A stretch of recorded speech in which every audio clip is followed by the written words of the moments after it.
So we talk a lot about going to where parents are, right? If we have a night where students are at the middle school to get physicals for athletics for the next year, let's have a booth there. Let's talk to them there. Let's go to baseball, softball opening day in the community. Let's have a booth there. So a lot of times I think we try to rely on parents coming to us when a lot of times parents may have had negative interactions when they were students with school. So how do we get to them? And most of the time that's around events that they're at for their kids, rather than having it a one-off, really being strategic. If it's that important, then we need to change what we're doing to meet our parents where they are. You're listening to the smartsocial.com podcast. I'm your host, Josh Oakes. This is our District Talk segment where we interview district leaders to learn how they're keeping students safe on social media so those students can someday shine online. Now, let's get back to the interview. Hi, I'm Dr. Jeff Burke, Superintendent of Schools and Splendora ISD, located about 30 minutes northeast of Houston, Texas.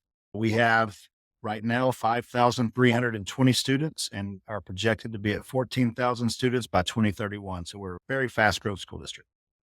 Doctor, it's great to have you here. Welcome to the podcast. To all of you parents, educators, and everyone else listening, you're on the smartsocial.com podcast where we help keep students safe on social media so they can someday shine online. Doctor, it's great to have you here today. The first question I have for you is, over the past 1 to 4 years, what's your biggest accomplishment as a district? As I mentioned in the intro, we're a fast growth district. Several things that I'm particularly proud of. One is we passed the biggest bond in our school history in 2022, about a $201 million bond. So it was a great thing for our kids, for our future, to be able to put some new buildings on the ground. But that's probably a secondary accomplishment of which I'm proud. I think the thing I'm most proud of is for the 4th consecutive year, we're a national showcase district for capturing kids' hearts. And we put a lot of emphasis on building positive, appropriate relationships with our students and really making them productive citizens. I firmly believe that public education is the foundation of our democracy, and we're trying to produce citizens that will continue that. I absolutely love that. And I think that what you're talking about, producing the best students in the future, is so in line with us at Smart Social. Our dream is that every kid at the age of 25 is employable, awesome, sociable, and uses these tools. For those of you listening right now, I'm holding up my iPhone, uses these tools in a productive and positive way so they can do great things at their career, life, and so on. So we're Absolutely. definitely in alliance there. The next question I have for you, Doctor, is, what advice do you have for other school districts to deal with possible social media issues that could originate on a social media app, but then create a very real problem on campus? I think we're seeing the same sorts of issues in our schools as everyone across the nation. I have talked to several superintendents, both in the state and in other districts. I'm a member of a couple of national organizations, and this is a really hot topic for everybody right now. And it's not just the things that happen on social media, and most of those things are happening outside of school, and then they bring those to school. Particularly seeing this a lot at 6th grade and middle school seems to be where this is really becoming a bigger issue. The advice I have is just to help our students understand the dangers of social media, I guess. I don't want to paint it as necessarily a bad thing, but things that they may not be ready for, how to regulate some of those things that happen, and that we're giving our students the skills to process those things in ways that they've never had to do before. And we've really seen this uptick in the last 2 to 3 years. I don't want to blame everything on COVID, but post-pandemic, we're just seeing a lot of outside factors. I have two young children, and it is a battle every day to get them off of their cell phones, right? Or they don't have cell phones, but to get them off of YouTube Kids and things like that. I think there's just a lot of competing interests for our students' attention. You're so right. And I agree with you. District leaders, if you're watching this, parents, if you are battling once a week with your very own kids, and if they dislike you once a week because you took a screen time device away from them, we're rooting for you. You're actually doing the good, hard parenting. Like I said, we want the 25-year-old student who's sociable, ready for the real world, able to manage. And that might mean you have to take a couple things away. So just like taking away too much sugar or things that they might not know how to take away from themselves, we're rooting for you, just like the doctor just said. And we hear this from a lot of districts right now, is we're seeing behavioral issues as well. But now that we've talked a little bit about safety, I want to move into the positive side, Doctor. I want to ask you the next question, which is, can you provide an example or two of how the students in your community may have used their social media in a positive or maybe even productive way that could have benefited themselves, their community, or even the school district? And I think I'll approach this from a broader perspective about just the importance of celebrating and highlighting our students, our staff, and our schools in general. I think that's a great avenue for social media, whether it's, Facebook or some of the other platforms. Facebook's pretty prevalent in our part of the world. I don't think it's really important that our communication department, we have a fantastic communications department that really understands the importance of telling our story. It's not a new concept, but if we don't tell our story, then somebody else will, right? And a lot of times seeing our student groups being advocates for each other and for their peers and really highlighting those things that are important that we talk about it, that are important in our community and our school district. I think that's one of the things that I'm proud of for our kids is giving them the opportunity to share those things, whether it's through Instagram or Facebook or Twitter or X, helping them highlight their accomplishments. And that's the way that a lot of our community accesses information and gets information from us. And so we want to make sure that we have that productive pipeline, I guess, for telling those success stories. And again, it's a place for students to come together. And I can think in particular of one student group that's just started, the Latin American Student Organization. That group is doing some really cool things along with some of the other clubs that we have. They're highlighting the things that they're doing for community service. And I think if we can help our kids understand the importance of social media as a platform for people to come together and have good, generative, positive discussions, but also highlight and be real about those things, right? You said something really interesting. I want to dive into this. I love what you just said. If we don't tell our story, someone else will tell it. And I think that's so brilliant. I was one of the top 5 social media safety speakers for many years as I traveled around the country on this topic to help districts and principals and parents navigate this world that we're in. And I heard a lot of parents say, "Oh, my kid isn't on social. You don't understand. We're avoiding that. We're avoiding that." But yet all their friends, their kids' friends were, and their kids' friends were tagging them and telling the story for them. So what you said is so brilliant. And to the parents that are listening right now, I want to give you just a little tactical tip. Go Google your kid's name. You'll see what they're actually doing online. And in your brain, they're not on social media, but they are on YouTube. Maybe you posted a video you didn't know about or this or that.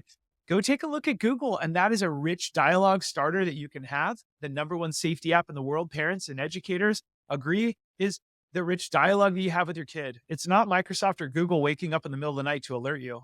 We love them, but the only thing you can really count on is your kids coming to you because they feel like you're embedded in their discussions and so on. But going to Google them will show you some of the stuff that pops up. You'll be like, wow, I didn't know. I thought they weren't on social, but they are on that. Yeah, I think it's super important. And we talked about the importance of building those positive, appropriate relationships because there's only so many things as a school district that we can control. And that's one of the things we talk about that we can control is the relationships that we build with our students. And we see this all the time. If a student has an interaction on social media or something that happened even off campus on social media, they needed a trusted adult to discuss that. And a lot of times they're going to come to our counselors or a principal or whoever on that campus they feel like they can trust, right? Sometimes they won't go to parents. It's a hard conversation. And sometimes the drama comes from parents on social media. We've had a couple of instances of that where parents get into it on social media and it spills over into the building because their kids are rightfully wanting to defend their families. There's a whole host of issues that can come from that. But I think it's important that even for my own children and for the kids that we see that we help them cope through some of those things, that we help them understand how to self-regulate and how to process things that in our day happened in person, right? Not necessarily on this big platform that's visible to everybody. That's what I would say. We need parents' help with it. We can't solve everything at the school. Sometimes we're having to just deal with those things and help. But our focus is on helping students process those things. I like that. That approach is great. The next question I have for you, Doctor, is what suggestions do you have for parents to encourage their kids to use technology in a positive way, both in the classroom and at home? Well, I think it's how we model those things too, right? As parents, my wife and I were having this conversation at the dinner table the other night. As a superintendent, I am tethered to my phone, right? And my kids see that. If I don't have that proper use of balance and spending time being engaged in the right way at the right times, then my kids are going to think that's how I'm supposed to do it as well. So I think the advice I would have for parents is just talk to your children about the appropriate use of those things, when to use them. Sometimes it's easy to say, yeah, go watch YouTube Kids. We have this, but is that the right thing to do? And is that the responsible thing to do? And I'm just speaking for my wife and for myself. I think our kids need engagement, and they're going to find that engagement somewhere.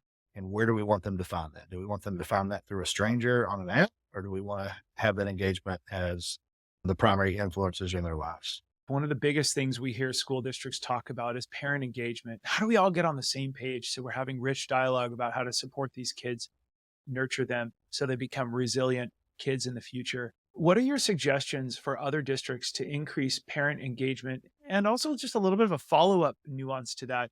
Are there any specific channels or types of events on campus or in your district that have gotten the biggest turnout or the best engagement? So it's funny that you asked that question because we just had a meeting this morning. We have something called the Wildcat Legacy Club, and that's our mascot is the Wildcats. And our Wildcat Legacy Club is a way for us to engage our senior citizens, retired personnel in the district, trying to get them plugged in and helping. We've had some parent universities where we've offered topics about vaping and the dangers of vaping and things like that. And the attendance is not always there, right? We don't get great attendance when we host those. So we talk a lot about going to where parents are, right? If we have a night where students are at the middle school to get physicals for athletics for the next year, let's have a booth there. Let's talk to them there. Let's go to baseball, softball opening day in the community. Let's have a booth there. So a lot of times I think we try to rely on parents coming to us when a lot of times parents may have had negative interactions when they were students, right, with school. So how do we get to them?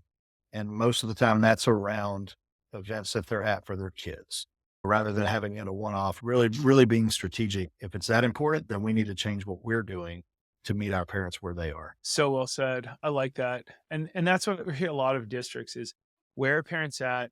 How do we bring an early and often dialogue to them so we can Right. fix this in the long run? And if you're a district watching this right now, we understand if you want a quick fix and do stuff, but I do love what the doctor just said is let's get ahead of all of this. Now, doctor, we have one more question, the hottest question that everybody's Sure. talking about. It's about AI. Before we get to that, I want to just give a quick shout out to the 50 plus school districts nationwide that represent millions of students that have entrusted us with their parent engagement evening events, all of our live events, that 54 of them a year, that talk about the most pressing matters, how screen time is making our kids less motivated and what you can do as a parent to overcome that, to have a rich dialogue without taking all the screens away. All of the parents that have joined our live events, all of the school districts that entrust us with this, we are grateful to you. We're so excited. We have some brand new features, some new topics that our team is working on, our army of parents at Smart Social that do the research for you to then get you 10 times the engagement in your community. We're grateful to all of you, and we look forward to bringing you lots of more knowledge. All right, we're on to the hottest topic here, Doctor. And we all know about ChatGPT AI tools. There's Claude, there's ChatGPT, there is Conmigo, which is a Khan Academy. If you don't know what Khan Academy is, all of our teachers are like, Khan Academy is really interesting and neat. It flips the classroom. Conmigo is a ChatGPT $4 a month version that doesn't give your kids the answer. It tutors them on how to gently find it. We teach all this in our live VIP, very informed parent program evening events. Doctor, I want to ask you, I want to inspire us and other district leaders. How is your school district approaching AI tools like ChatGPT? I think we're, to be honest, a little bit behind. We attended a couple of sessions through an organization through our state superintendent organization called Future Ready Superintendents Leadership Network, very long title. And the focus of our last session in March was really about AI. And so we try to learn from other organizations outside of the traditional public school system about how AI is impacting the workforce. And so that when we go back to our school districts, we can talk about how we're using it for schoolwork and things like that, but also building those skills in our kids so that when they do leave us, they're able to compete. Our kids are going to be competing against people globally, right? And so we're just in the kind of the initial stages of really figuring out. We have pockets of teachers using AI. My communications department uses it quite a bit. We use it in pockets, but really don't have an overarching district platform and philosophy about that yet. But that is in the process of being developed. Because if we don't, we're not going to be preparing our kids for their future. And that's the number one thing that we have to do as a school district is to prepare our kids. It may be uncomfortable for us as adults, but our kids need to know how to interact with it and utilize it in appropriate ways. First of all, I love the humility. We're trying to get ahead of it. And so refreshing to hear and amazing. Many of our districts say that as well. We don't have all the answers, but we see it as a tool and it's something we're Right. going to And it takes time to wrap our heads around it, right? Remember when we were all kids and they said, you're not going to have a calculator on you someday in the future. You're going to need to know how to Right. do it. No, you did. We should know how to do math. For those of you listening, I'm holding up my phone and we all had a teacher doing that. And it was great. And those teachers were right. You should learn the mathematical calculations so you can do it back in the napkin, thought process live during an interview of what does that salary mean and the hourly wage. And we want you to know how to do that because you are better equipped for the world. But in addition, that calculator can really help explain things and do stuff. And that's what many are saying that ChatGPT is. You should be able to write on your own, but you could brainstorm a little bit and do some other exciting things. I think the most important skill that we can teach our kids with social media, with AI, is discernment. Really understanding how to discern fact from fiction and really be diligent and persevering through some of those just initial first 3 searches on Google, like really getting down and figuring out how to find facts.